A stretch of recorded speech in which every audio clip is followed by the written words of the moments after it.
Sometimes I think I live in a perpetual squint. Like if I were to really open my eyes and face reality, my corneas wouldn't take it too well. This brightness that engulfs me is a world filled with meaning. Problems, possibilities, annoyances, joys, all coming together at once. My nerves weren't meant to stare down bright, hot blobs of energy. So I squint. I like to think that this is just part of our design. We can never truly know the universe. It's just too bright. Just as my cat finds peace in its daily routine of napping, playing, and snacking, without the slightest regard for concepts like logic or money or art and so on, I am unaware of the concepts beyond my faculties. Or maybe my squinting indicates that I can see what's just beyond, but I don't want to. After all, I'm manually forcing my eyes to squint, but I could just try to open them as wide as I can. But maybe I can't even see what's real even if I wanted to. Maybe I'm squinting at human made problems, and rather than a physical limitation, it's just a choice to not meddle with the ghosts who've created our world.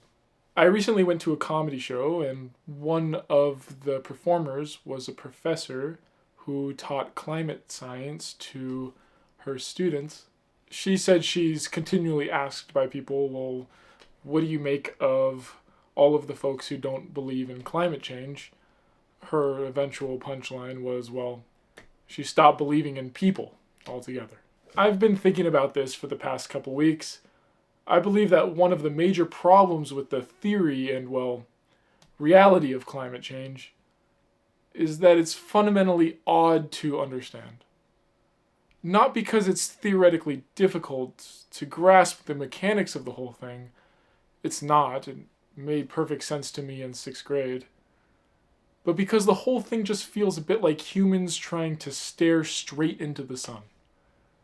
Like humans are looking for answers beyond their capabilities. This big old rock that we live on called Earth is full of many mysteries. The idea that we could be truly altering the weather in the long term seems particularly insane.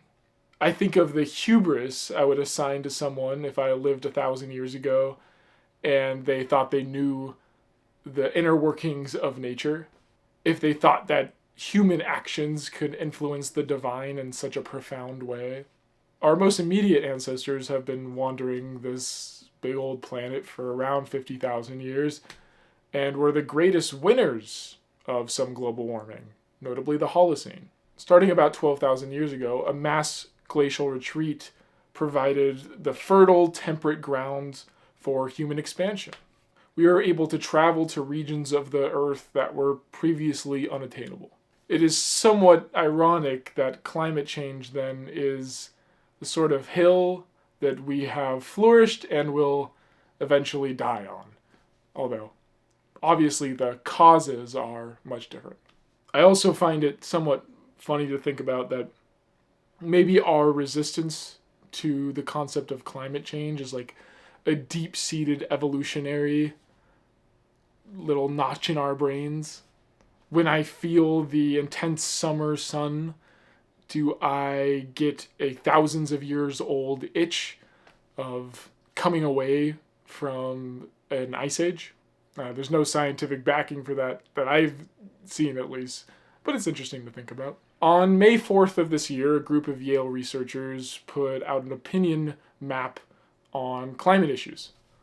Overall, 63% of adults in the United States are somewhat or very worried about climate change. Different questions were asked under categories such as beliefs, risk perceptions, policy support, who should act, and behaviors. While most of the data isn't too surprising, a couple of results are interesting to me.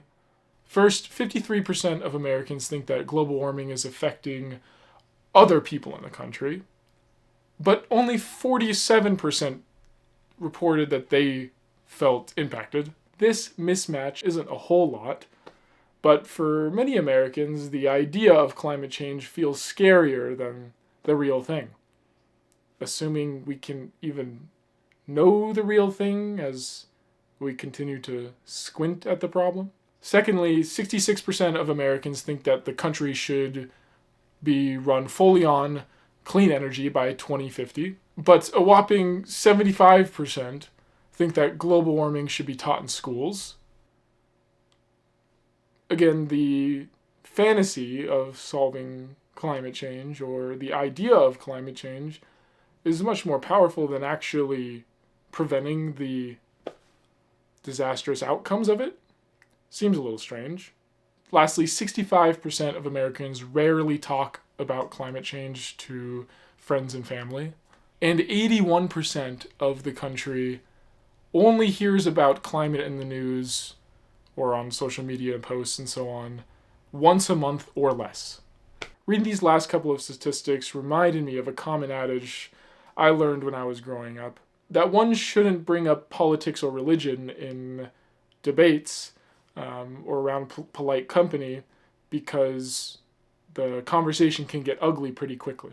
We don't talk about or engage with real actions in climate change, or feeling the immediate urgency, maybe open our eyes a little bit out of our squints, until some major disasters happen, like what happened in Hawaii or what happened in LA. Then we get a sort of viral shock. But the viral shock doesn't really do much more than solidify our own views of the whole thing. Therefore, climate change has become myth. A quasi-religious space where only the in people understand. At least until your house burns down. Then things get a little, well, they get a little weird. Other myths might provide better answers. Different religions, different ways to see the world. It's up to you. You're the mythicizer. Is this squinting that we do when we insist that we need to solve the climate crisis but are unsure about the ways in which it actually can happen, or even when the way is put forward, we don't want to go through with it? Is this squinting? Is this squinting at the sun? I say all this while squinting into the lens of the internet. What's particularly humiliating is that we may find ourselves squinting at the creations of mere mortals who've spent the past couple centuries building skyscrapers to who knows where, who've found peace with billionaires running their lives, who can't stop the trains of progress. All of the inventions, policies, social orderings, and all of the ghosts in the city making it move, guiding our lives. There's got to be a manual somewhere. A pamphlet that lets us understand ourselves. A little map to guide. Fortunately, there is. Millions of books scatter the city. Online resources fill in the gaps. We have built our own sun. A civilization only worth squinting at.